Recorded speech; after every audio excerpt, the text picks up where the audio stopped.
Hey everyone, welcome back to another REConnect podcast episode. Today I've got Michael Ulloa.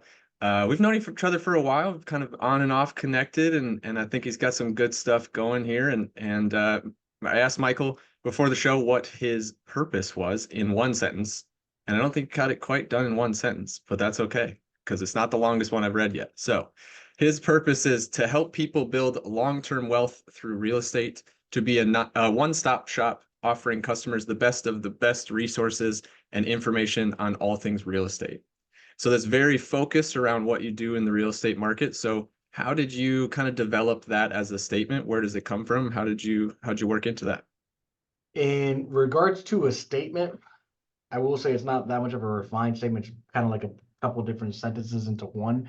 But I will say it's all true in regards to one helping people build long-term wealth through real estate. I think is very I don't know. Most of the time, the people that I've hung around in now I got into real estate really early, and I apologize for going back and forth. I got into real estate when I was 18, 19 years old, June 22nd of 2015. Um, and my birthday's August 7th, 95. So if anyone wants to do the math, feel free to do so. But I'm pretty sure I was either 18 turning 19 or 19 turning 20, one or the other. And at that point, I'm coming out of school, and a lot of the people around that age, 17, 18, 19, I don't know, don't have a lot of wealth established yet. It's not until you're like the later years in your life where you have wealth established. And I don't know. When I go back now as a real estate agent to those people, I've been able to help people get into a home very early in their life at 20 years old, 21 years old. And when you just see the prices rise and the equity rise, and then they're buying their second one, their third one, I just feel like it's an opportunity that not a lot of people know about. They feel like they have to rent until they're 30, 40 years old and then buy and then hopefully have that mortgage paid off by the time they're 70. So I don't know. When it comes to building wealth through real estate, it's just educating people, letting them know that when you purchase property, that it appreciates 4 to 5% a year. If you decide to keep it as a rental, you now have that option when you're renting. You don't have the option of re-renting it. I guess you could sublease, but it's not common, and it's not really building you that much wealth as opposed to when you purchase real estate. There's so many ways to build wealth through real estate that it's I don't know. It's just there's a lot of ways you can buy and flip. You can buy and hold for investments themselves. Just buying it as your primary residence, just looking at that grow over time. You can get into wholesaling. You can get into vacation rentals. There's just opportunities all around. You can be the middleman and wholesaler property. You could be a real estate agent. You could be a property manager. Um, there's a lot of opportunities to build long-term wealth through real estate, and I that's something that I really like doing. Um, in regards to the second end of that statement, it says to be a one-stop shop offering customers the best of the best resources and information on all things real estate. When it comes to being a one-stop shop, this is something that has bothered me a lot as of recently. Whenever I hear that a customer goes ahead and they pay $70,000 towards solar panels, or they just pay for a roof and it costs them $30,000 or $20,000 or just something ridiculous. And then I had one recently in Tampa. A buddy of mine calls me, "Hey, Mike, I need you to sell my house because I can't pay for this AC bill. It's going to be like $11,000." I go, it. I'm not the kind of person to just say sign here, press hard, just for the sake of getting a sale. I look for ways to truly help people build wealth in real estate. Could I have just said, "Oh yeah, I'll have the for sale sign listed tomorrow"? I could have. Am I going to? No. I find out who do I have in my network that does air conditioning and who could provide them with a very affordable option so that where they can keep that property as a rental and keep building wealth through it. So I don't know, and just having the best of the best mortgage people, inspectors, roofers, electricians, plumbers, everything. I like being the one stop shop resource that if any of my customers or any of my sphere need something, you call me, I got a guy for everything. So that's where that comes from. I just like being helpful. Yeah, I like it. And I think what you were talking about up front, really, when you were talking about that whole thing about building long-term wealth, and Mhm, you took the path that you took there to explain to us of educating us on it. Like these are all the different ways, and or mhm. some of the different ways, because even at that There's list, that more. was still like there's still a ton more, right? Yeah. Like it's pretty crazy when you get down to it, and when you actually start exploring the opportunities, there's numerous different ways, and some using money, some not using money, and all Mhm, of the everything in between. So with the education piece, how do you go about making sure that your clients are educated? I do love where you mentioned as well the piece where you're not just going to push a piece of paper and have them sign. So mhm. what kind of upfront with these clients coming in, what are you doing as far as educating them, whether it's on the individual market they're shopping in or each home, or how do you approach that? So if I've sold anyone a house, and I mean anyone, I dare a customer of mine to come up to me and say we haven't done a buyer's consultation because it doesn't happen. Every single buyer goes through a buyer consultation, no matter what. I don't just you say I want to see this house, come right here. I'm not going to be the popcorn realtor that just shows up, doesn't educate you, says sign here, press hard just so they can get a commission. I do a buyer consultation. I invite you to the office. I walk through the entire process from A to Z. This is step one. This is step two. This is step three. This is what to expect in the event that an appraisal falls through. Here's what's going to happen. Here are the 5 options that happen then. Every buyer that's ever bought a house with me knows that. I spend time up front to go over everything, the expectations. I even go over the market summary, what the current average sale price is, what the average days on market is, what the list to sales price ratio is, so that when you see a house for $200,000, you're not offering 150 and thinking that there's a realistic chance for that. We go over the list to sales price ratio that will tell you on average right now the list to sales price ratio is about 97%. Now, when you're making offer, you're making an educated offer. Instead of just, I'm making all these offers for houses and no one's accepted, and I don't know why. We're educating the market, we're educating the process. That's on that aspect. Now, when it comes to educating people that are not customers, I do have a newsletter that I send out. I've partnered up with a company called Get Viral, and I shoot videos with them probably once a week. Sometimes we'll do them back to back, and that video will go out to a newsletter, and that newsletter will go to an article if they want to read more about it. Um, and yeah, so it's like the very last one we just did is why you should do a full home inspection on every house that you purchase. Because a lot of times when you get a buyer and they finally have the contract, they're thinking, should I pay for $80 for a 4-point windmill and get it over with, or should I spend four, five, $600 on a full home inspection? They end up saying, I'd rather save money and not get anything. But I'm going on a little bit too much about it. Knowing the pros and cons of both. One, you're going to know exactly everything that's wrong with the property. The other one, you're just getting insurance on it. Yeah, it's So, amazing to me when a lot of the clients that we come across, it becomes all about the dollars and cents, right? mhm, And instead of, as professionals, we have to push away from that. And I think there's so much of the marketplace that that's all they talk about. A lot of people in the industry are order takers, or, mhm, do you want fries with that? Like that's literally what they do, right? And yep, and that's a large majority, I would say a majority of the market. And so to have people like you in the market where mhm, you're actually stepping in and making sure they understand what's going on, right? mhm, That's the approach we've taken on the lending side as well, is like, I don't want you to sign something just because I put it in front of you. Like mhm, when you ask me what my interest rate is, do you want to buy it down with 1 discount point, 2 discount points, no discount points? Do you want credit towards your closing costs? Like what, I could give you a rate, it doesn't mean shit. yep, Like we want to make sure, we want to make sure that we're educating you on your entire thing. We don't want you to run through this thing and just sign everything just because we tell you to. And so yep. I truly appreciate that approach to your clientele. How are you getting uh, connected with all of those other resources? I know you're involved in a Mhm. couple different networking groups. Is that mainly where those referral type people are coming from, or are you kind of how else are you finding them? So in regards to in when we say finding them, are we talking about customers or are we So talking like about the people that you would refer them to. So if someone would okay. come to you and say, "Hey, I need this guy," where are you finding So those people? Are you? vendors, roofers, and all Yep, that. yeah, kind of stuff A like that. lot of them come from experience. They come from am I allowed to cuss at all or no? Yeah, Yeah, whatever Cool. you need to do. They come from me being in the middle of a transaction, be like, oh shit, I don't have someone for this, and I'm just calling through everyone and calling through my current vendor list and saying, who do you recommend? Why do you recommend them? And then by experience, so I have a vendor list, and then I also have a do not use list. So a lot of it comes from just past experience. A lot of it comes from referrals. I don't just pick the first number on Google.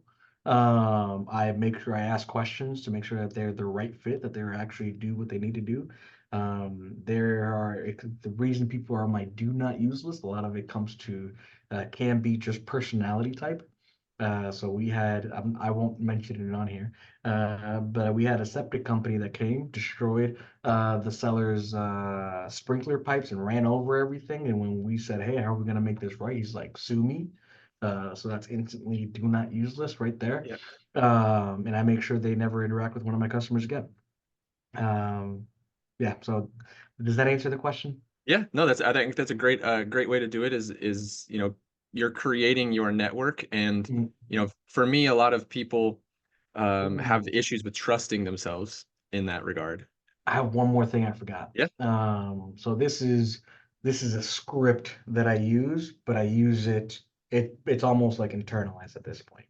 One of my things that I like to do is I like to keep in touch with my database, my network of people, whether it be my sphere of influence, family, past customers, whatever.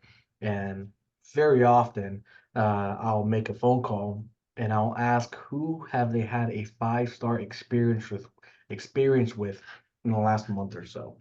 They'll tell me, "Oh, I had a 5-star experience at this restaurant, this barbershop, this lawyer, this, that, whatever."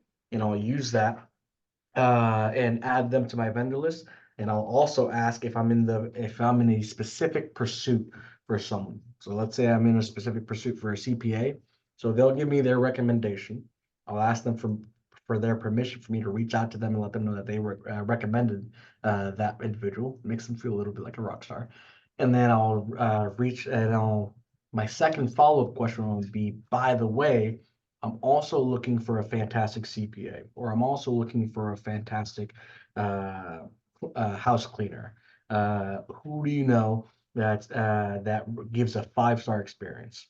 They'll either give me a recommendation or they won't. In the event that they won't, not a problem. I'm going to continue on making these calls.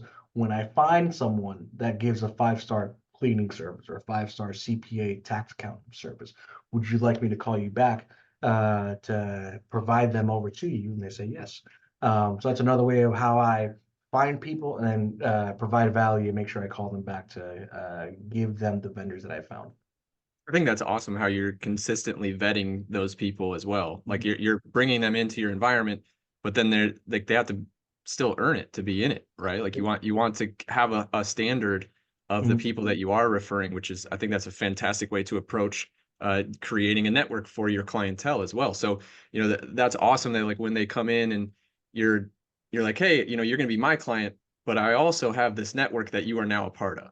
Mhm. And so if you are a professional that does something, does, let's say, pest inspections or home inspections, and you end up being my client, like, now you've got this network of other people that we can bring you into, and I can recommend you to future clients. Yep. And so not only are you adding the value on the real estate purchase, you're adding that Mhm. long-term value and interaction of, hey, I can recommend you in the future.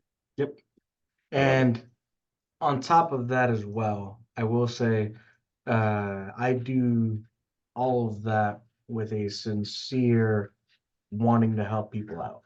I don't to be in my network, you don't have to pay me or I don't get any money from my vendors. It's sincere, honest people. Sometimes people will only refer people who refer them, which I do like as well. I'll definitely if two people give great service and one of them refers me business, I'm going to prioritize that one. But at the same time, if you refer me to business and you do crap service, you're not getting a referral back. It just is what it is. I prioritize the service that I give to my customers versus anything else. Yeah, that's awesome. So let's talk a little bit about you as the person, the realtor, Michael. Ooh. What sets you on fire? Like, What when you wake sets up in the morning, if you think of one thing that you go, I'm ready to go do that. What is that one thing?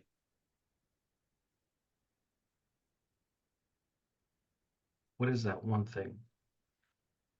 This can be anything. It doesn't I have to be about real estate. It can be something completely different if you want it to be, or if that's what it is. Like, lately golf has been up there, but I just recently started getting into golf, and I've been in the mood to golf like every single day. But when it comes to real estate, when it comes to income producing, and when it comes to the business side of things, one thing that I absolutely love is being able to provide people with opportunity. Um, and that could either be my customer needs help and now I'm giving business to my vendors. So that gives them an opportunity to grow their business. It gives an opportunity to service my customers' needs. Whether it's an agent that's just starting out in the business and they're asking for help, and I'm giving them an opportunity to learn and grow. Giving opportunities to other people is something that I really, really, really enjoy. I enjoy it more than giving opportunities to myself, if that makes sense. Um, it's something I really like. It's just being able to provide others with opportunities, whether that be a new customer, a new marketing strategy, business planning. Um, I love the idea of helping other people with opportunities that they may not have had without me. Maybe a small portion of that might be ego, but I don't know. It's something I really enjoy. In regards to non-business related, no, I've been getting that's the best really into part because golf. Yeah. yeah, I mean, it's with, honestly, like I said, it's the best part of the whole thing is when you say that you're wanting to provide people with opportunities, that gives you a bigger scope of what it's about, right? Because Mhm, while we focus these purposes and these things around real estate, mhm. like if we only did real estate, then the rest would just be what? Like it'd be nothing, right? Like we wouldn't have family, we wouldn't have friends, we wouldn't have interactions, we wouldn't have any of that stuff. So really, it's Mhm. more about as a person, you enjoy presenting opportunities, providing opportunities. You do that in every facet of your life. Real estate's just one of the bigger ones, right? Because I you do love it it every. too, like especially if I have someone, if I know of a business owner that's hiring and I know of a friend that's looking for a job, like just making that connection. Now they have an opportunity to make an income in a field that they didn't know existed when maybe all they knew was McDonald's, Burger King, and Dollar General, and this person is looking. Um, I don't know, just being able to be in the middle and make that connection, even though it doesn't benefit me in any way. Um, I love that. Yeah, and you applied that even all the way back at the beginning to bring it full circle when you were talking about the different ways of making money in real estate. Like that in itself, I think there's so many people out there that don't recognize that those opportunities are even there. And so Mhm. just bringing that education to the market, bringing that education to what you do, it creates such a different environment for everyone because they recognize that, well, maybe I can make that happen. Maybe that is Absolutely. something that I can do. So I love it, man. So if you could leave us with one thing, it can be business related, doesn't have to be. If you could leave us with one thing, what would you leave us with? With one thing, what would I leave it with? Um, Prioritize education, but not just for education's sake. Education without implementation is simply entertainment. So focus on education, being the best person you can possibly be to provide opportunities to as many people as possible. Without the education, without the knowing how to do something, without the knowing how to provide value, um, you can't do much. If you have the knowledge and you don't have the how to, or even the knowledge of who, sometimes your network is your net worth. So educate, take the classes, learn, and talk to people. Masterminds are fantastic. You don't have to learn everything you do through classes. You can learn everything from mentors, from people that are just one level above you or 10 levels above you. But just take notes, learn, prioritize your education, but don't do it just for education's sake. Do it for the sake of implementing, for the sake of sharing, for the sake of educating others, and ultimately it'll provide them opportunities to grow. I love it. I Cool. appreciate you being on with us today, and let's do it again sometime. I like it. Done. Sounds like a plan.